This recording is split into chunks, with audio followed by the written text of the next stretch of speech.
ओम नमः शिवाय। राधे राधे एवरीवन, आप सभी को सिंह राशि की बहुत बहुत बधाइयां। फ्रेंड्स, आज की वीडियो में हम देखेंगे कि सिंह राशि वाले को भोलेनाथ का पूजन घर पर कैसे किया जाता है। तो देखिए, महाशिवरात्रि के दिन सुबह शाम दोनों समय भगवान शिव शंकर का पूजन किया जाता है। क्योंकि सोमवार है, रात्रि को तो वैसे 4 पहर का पूजन किया जाता है, लेकिन अगर आप 4 पहर का पूजन ना भी कर पाए तो शाम को भी आप एक बार पूजन जरूर करें। तो देखिए, आप सुबह भी पूजन कर सकते हैं, शाम को भी पूजन कर सकते हैं। जब आप पूजा करेंगे तो नहा धो के फिर हम पूजा करते हैं। पूजा के लिए हम एक चौकी लगा लेंगे। चौकी पर हमें सफ़ेद या तो पीले रंग का वस्त्र बिछाना है। इसके बाद थोड़े से फूलों का आसन देकर भगवान शिव शंकर, माता पार्वती, गणेश जी की जो फोटो या मूर्ति आपके पास है उन्हें विराजमान कर देंगे। क्योंकि पार्वती माता और गणेश जी का पूजन भी भगवान शिव शंकर के साथ ही किया जाएगा। इसके बाद किसी भी पात्र में हम शिवलिंग को विराजमान करेंगे। पहले हम बेलपत्र रखेंगे, उसके ऊपर हम शिवलिंग को विराजमान करेंगे। और जब भी आप शिवलिंग को विराजमान करें तो शिवलिंग की जो जलहरी है वो उत्तर दिशा की तरफ होनी चाहिए। इस बात का आप ध्यान रखिएगा। तो उत्तर दिशा की तरफ जलहरी करके हम शिवलिंग को विराजमान कर देंगे। उसके बाद देसी घी का दीपक जलाएंगे। हाथ जोड़कर भगवान शिव शंकर, माता पार्वती के सामने प्रार्थना करेंगे, हे भगवान, आज मैं आपके निमित्त यह व्रत और पूजन कर रही हूँ या कर रहा हूँ। आप मेरी पूजा को स्वीकार करें। कोई गलती रह जाए तो मुझे क्षमा करें और मेरी मनोकामना को पूर्ण करें। ऐसा संकल्प करने के बाद हम पूजा शुरू करेंगे। तो सबसे पहले हम जल के छींटे लगाकर भाव रूप में माता पार्वती, भगवान शिव शंकर और गणेश जी का जो फोटो है उनको स्नान करा देंगे। क्योंकि फोटो पे जल के छींटे ही लगाए जाते हैं। शिवलिंग का हम अभिषेक करेंगे। महाशिवरात्रि के दिन शिवलिंग के अभिषेक का बहुत ज्यादा महत्व है। तो दोनों टाइम आप हो सके तो शिवलिंग का अभिषेक कीजिएगा। दो ना हो सके तो एक टाइम तो आप जरूर शाम को तो जरूर करना। क्योंकि प्रदोष काल में शिवलिंग के अभिषेक का सबसे ज्यादा महत्व है। तो यहाँ पर पहले जल से अभिषेक कर देंगे। उसके बाद हम पंचामृत से दूध, दही, घी,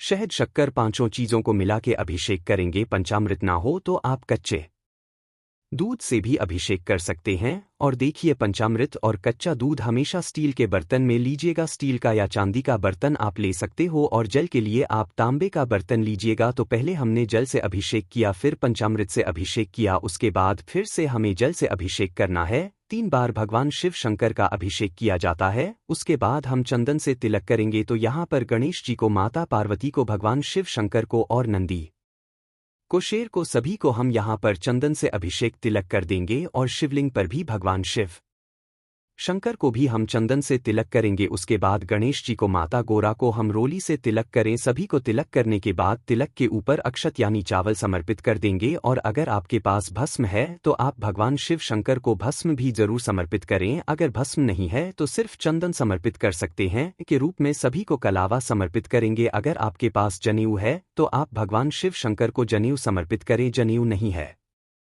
तो कोई बात नहीं, सिर्फ कलावा भी समर्पित कर सकते हैं। महाशिवरात्रि के दिन भगवान शिव शंकर, माता पार्वती का विवाह संपन्न हुआ था। तो इसलिए महाशिवरात्रि के दिन आप माता पार्वती को लाल रंग की चुंदरी जरूर समर्पित करें। लाल चुंदरी या लाल साड़ी आप समर्पित कर सकते हैं।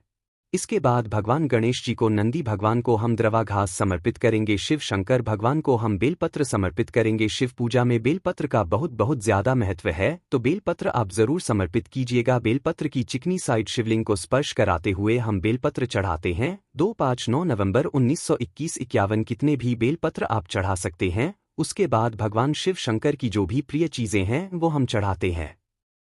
तो देखिए, अगर आपके पास फूल है, अगर आपको फूल मिल जाए, वैसे शिवरात्रि पर बहुत आसानी से फूल मिल जाते हैं, तो आप फूल चढ़ा दीजिएगा। और भगवान शिव शंकर को सफ़ेद रंग अति प्रिय है। सफ़ेद रंग के फूल हो तो आप सफ़ेद रंग के फूल चढ़ा दिए, नहीं तो जो भी फूल मिले वो फूल आप चढ़ा सकते हैं। फूल चढ़ाने के बाद फिर हम भगवान शिव शंकर की और जो भी प्रिय चीज़ें हैं वह चढ़ाएंगे, जैसे भांग, धतूरा, मदार और समी पत्र। जो भी भगवान शिव शंकर की प्रिय चीज़ें हैं वो सभी हम शिवलिंग पर चढ़ा देंगे। और यह सारी चीज़ें शिवरात्रि के दिन आपको मंदिर के सामने ही बहुत आसानी से मिल जाएंगी। तो वहाँ से लेकर आप चढ़ा दीजिएगा। इसके साथ ही महाशिवरात्रि के दिन, क्योंकि माता गोरा का भगवान शिवशंकर का विवाह संपन्न हुआ था, तो इसलिए पार्वती माता को, गोरा माता को इस दिन आप श्रृंगार का सामान जरूर चढ़ाएं। अगर ज्यादा ना हो तो चाहे 2 चीजें चढ़ा दीजिए, चाहे एक बिंदी का पत्ता चढ़ा दीजिए, लेकिन श्रृंगार का सामान आप जरूर चढ़ा दीजिएगा। फिर हम भोग चढ़ाएंगे, तो भोग में बेर का भोग मुख्य रूप से महाशिवरात्रि पर चढ़ाया जाता है। बेर मिल जाते हैं, बेर चढ़ा दीजिए, नहीं तो कोई भी अन्य फल आप चढ़ा सकते हैं। उसके बाद हम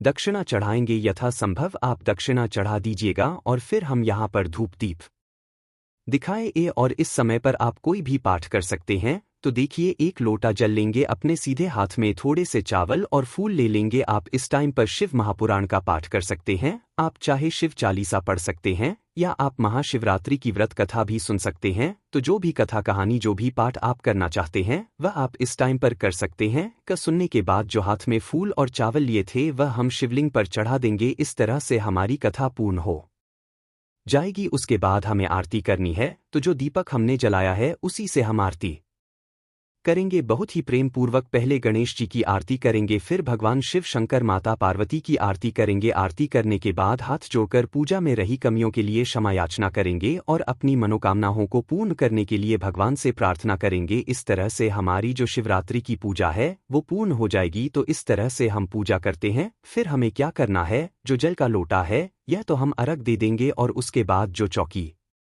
है वो पूरी रात यहीं पर रहेगी। चौकी को हमें अगले दिन उठाना है। तो अभी देखिए, जब अगले दिन आप चौकी को उठाएंगे तो हम क्या करेंगे, जो भी फूल पत्ते जो भी हमने चढ़ाए हैं ये सभी हम किसी भी पौधे में डाल देंगे। इनका बाद में खाद बन जाएगा। शिवलिंग, अगर आपने पार्थिव शिवलिंग बनाए हैं यानी मिट्टी के शिवलिंग बनाए हैं तो उनका विसर्जन कर दीजिएगा। अगर आपके घर में पहले से शिवलिंग है तो उन्हें अपने स्थान पर विराजमान कर दीजिएगा। और जो भी आपने श्रृंगार का सामान चढ़ाया है, यह श्रृंगार का सामान आप माता पार्वती के आशीर्वाद के रूप में स्वयं यूज कर सकते हैं। और जो आप प्रसाद चढ़ाएंगे वह तो पूजा करने के बाद ही हम सब लोगों में प्रसाद के रूप में बांट देंगे। तो इस तरह से हम सारा जो चौकी है